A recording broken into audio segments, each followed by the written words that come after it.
پاکستان ٹیلی vision اپنی نشریات کا آغاز کرتا ہے۔ ابتدا ہے رب جلیل کے بابرکت نام سے جو دلوں کے بھید خوب جانتا ہے۔ دیکھتی آنکھوں سنتے کانوں آپ کو ہنا سمیع اور طارق عزیز کا سلام۔ ہم تیری دھن میں پریشان، زندگی ہے زندگی اور تو ہم سے گریزاں، زندگی ہے زندگی تو کہیں ساقی گری میں کھو گئی ہے اور یہاں ڈس گیا انسان کو انسان، زندگی ہے۔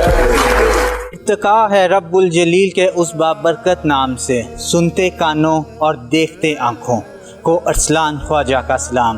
یہی جملہ طارق عزیز صاحب کہتے تھے اور عوام کو خوش کرتے تھے۔ ان کی خواہش تھی کہ ہمارے ملک کی عوام خوش رہے۔ لیکن آج 17 جون ہے۔ 17 جون پاکستان کی تاریخ کا سیاہ ترین دن۔ طارق عزیز صاحب ہم سب کو، اپنی عوام کو، اپنے چاہنے والوں کو روتا چھوڑ گئے ہیں۔ ان کی کھلا کوئی شخص پوری نہیں کر سکتا۔ ہم آج کے پروگرام میں لوگوں سے جاننے کی کوشش کریں گے ان کے بارے میں۔ آئیے چلتے ہیں۔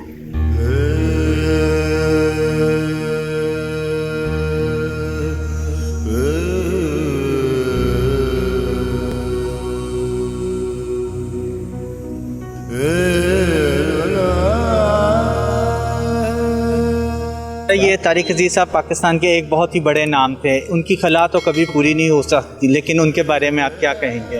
دیکھیں، جو شخص بھی دنیا میں آتا ہے اسے واپس جانا ہوتا ہے۔ اسے زندگی کا سفر کہتے ہیں، اور غیر معمولی اہمیت کے حامل وہ لوگ ہوتے ہیں جو اپنے نقوش دنیا میں چھوڑ جاتے ہیں، جنہیں لوگ یاد کرتے ہیں۔ میں آج اس جنازے میں اس لیے آیا ہوں کہ یہ شخص جو ہے یہ اپنے احساسات، اپنے خیالات، اپنے جذبات، اپنے نظریات کے حوالے سے 100% پاکستانی تھا۔ بڑا کھرا پاکستانی تھا، ایک اچھا انسان تھا، بڑا سینسٹیو آدمی تھا، اور اس شخص نے جو کچھ بھی کیا پاکستان کے لیے، ایک طرف لوگوں کو مخاطب کرتے ہوئے کہتا تھا کہ دیکھتی آنکھوں سنتے کانوں، اور اپنے ہر پروگرام کا اختتام وہ پاکستان زندہ باد اور پاکستان پائندہ باد کے نام سے کرتا ہے۔ میں سمجھتا ہوں کہ یہ شخص جس ادارے کے ساتھ منسلک رہا، آخری دم تک اسی ادارے کے ساتھ رہا ہے۔ غیر معمولی شخص تھا۔ اللہ تعالیٰ اس کی مغفرت کرے اور اس کے اہل خانہ کو صبر کرے۔ اس وقت ریڈیو پہ کام کرنا کہ ایسے ہی تھا کہ جیسے دنیا بھر کی سب سے بڑی عزت کسی کو مل گئی ہو، اور وہ ساہیوال جیسے شہر سے لاہور ریڈیو پہ کام کرنے آتے تھے، اور پھر اس کے 8-10 سال بعد کہیں ٹیلی ویژن بنا تو سب سے پہلی آواز ہی طارق عزیز صاحب تھی، اور 28 سال کے بعد انہیں پرائڈ آف پرفارمنس ملا، جو میرے حساب سے تو ان کی خدمات کو دیکھتے ہوئے بہت پہلے مل جانا چاہیے تھا۔ جس طرح پھر ان کے پروگرام کو ان کے نام پہ موسوم کیا گیا طارق عزیز شو، میری درخواست ہے کہ پاکستان ٹیلی ویژن لاہور سینٹر میں ایک ایسا کمرہ، ایک ایسی جگہ بھی، چاہے وہ ہال ہی کیوں نہ ہو، ایسا مختص کر دینا چاہیے جسے طارق عزیز صاحب کے نام پہ قرار دیا جائے، طارق عزیز ہال، طارق عزیز روم۔ اچھا، اس وقت ہمارے ساتھ غلام محمد صاحب موجود ہیں۔ ان کا تعلق بھی ریڈیو پاکستان سے، اور طارق عزیز صاحب کے یہ بہت ہی قریبی دوست تھے۔ آئیے ہم ان سے جانتے ہیں طارق عزیز کے بارے میں۔ لیکن ان کے ساتھ یہ تھا کہ جب ان کے پیرنٹس مائگریٹ ہو کے جلندھر سے ساہیوال جب آئے نا جلندھر سے، تو محلہ تلیہ والا میں انہوں نے کہانی چھوڑی، تو ان کے والد صاحب عزیز پاکستان جو کہ قائد اعظم کے جانشینوں میں، ہی از ون آف دیم کے مسلم لیگ قائد اعظم کے وہ ساتھیوں، قائد اعظم کے ساتھیوں، عزیز صاحب ان کا نام تھا، میاں عبدالعزیز پاکستان، تو ان کا نام تھا طارق عزیز۔ تو انہوں نے گورنمنٹ کالج ساہیوال سے BA کیا، اور شروعات میں انہیں ڈراموں فلموں میں کام کرنے کا شوق۔ میرے والد صاحب کے محمود بھائی وہ بھی دنیا سے کچھ رحلت فرما گئے ہیں، تو خیر صاحب ان کا نام، ان کے ساتھ انہوں نے لاہور آئے ساہیوال سے، پہلی فلم انہوں نے بیداری کی، اس کے بعد وہ یہ کامیاب ہو گیا، وہ واپس چلے نہیں بیداری، اس کے بعد انسانیت، اس کے بعد میرے جو ابائی کے چاچا تھے محمود وہ واپس چلے گئے۔ انہوں نے کافی رائل پارک میں ایک فلیٹ لے لیا، اور کافی سینئر ان وقت کے دور کے جو لوگ تھے ان کے ساتھ، اور شروعات میں ان میں بڑی تکلیف، کبھی یہ اسٹیشن کے سامنے رائل فٹ پاتھوں پہ سو رہے، لیکن ان کے حوصلے بلند تھے۔ وہ شعر ہے نا فورات کا کہ وہ مرد نہیں جو ڈر جائے حالات کے خونی منظر سے، جس حال میں جینا مشکل ہو اس حال میں جینا لازم، تو اللہ پاک ان کی مغفرت کرے اور ان کے والدین کے بھی درجات۔ آمین۔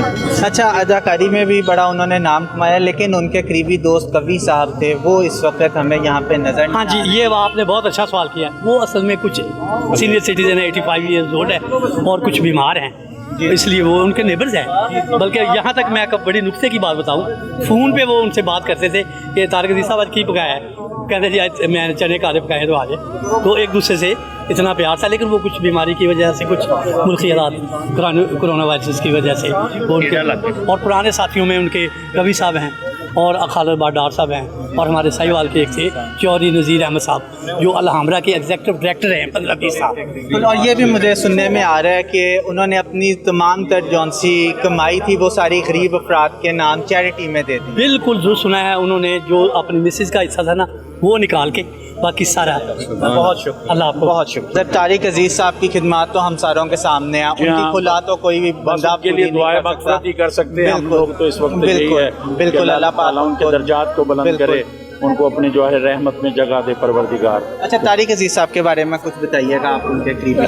میں ان کے ساتھ ہے، ہم نے ان کے ساتھ فلم میں بھی کام کیا، شروع میں انہوں نے فلم کے لیے کام کیا، اور اس کے علاوہ پھر جب وہ ٹی وی پہ گئے تو انہوں نے بڑا نام کمایا، ٹی وی کی ایک بہت بڑی پرسنالٹی بن کے سامنے آئے، خصوصاً ان کا نیلام گھر جو ہم بھی دیکھتے رہے، دیکھتی آنکھیں اور سنتے کانوں والا جب وہ ان کی آواز آتی تھی، آج انہی کانوں نے جب یہ سنا ہے کہ طارق عزیز صاحب دنیا سے چلے گئے ہیں تو انتہائی افسوس ہوا ہے۔ ہم ان کی دعا کے لیے دعائیں مغفرت ہی کر سکتے ہیں، اللہ تعالیٰ ان کے درجات کو بلند کرے اور ان کو اپنی جو ہے رحمت میں جائے۔ زمان مرزا صاحب موجود ہیں، چیئرمین ہیومن رائٹس کمیشن ہے، اور یہ کشمیر سے اسپیشل آئے ہیں طارق عزیز صاحب کے جنازے میں شرکت کرنے کے لیے، ان سے ہم جانتے ہیں۔ جی جناب، طارق عزیز صاحب کے بارے میں کچھ بتائیے گا۔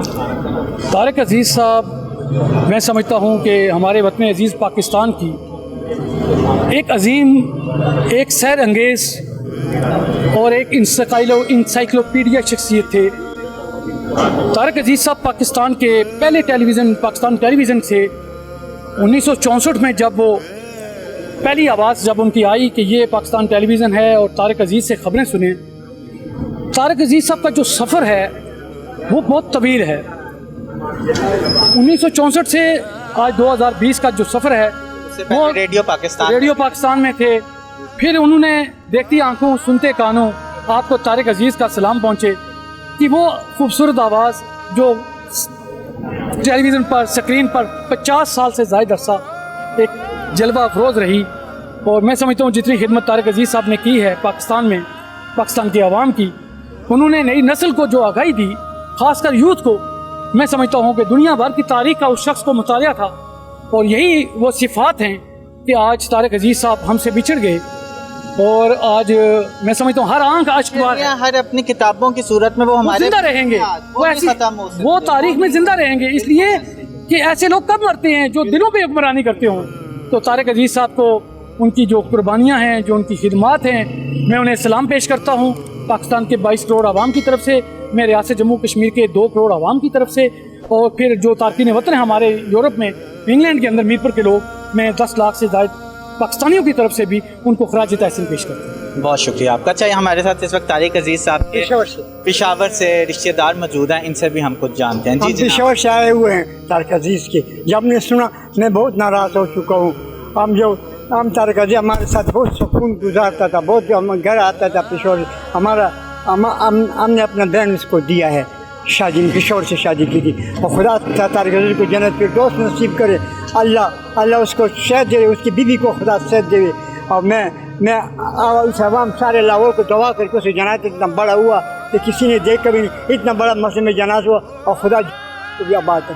اب ہم لوگوں کو ہمیشہ چاہتے تھے کہ عوام میں خوشی نظر آئے، لیکن وہ آج اپنے چاہنے والوں کو افسردہ چھوڑ کر چلے گئے ہیں۔ ہمیشہ کہتے تھے کہ دیکھتی آنکھوں سنتے کانوں کو طارق عزیز کا سلام، اور یہ آج ہمیں وہ آخری سلام پیش کر گئے ہیں۔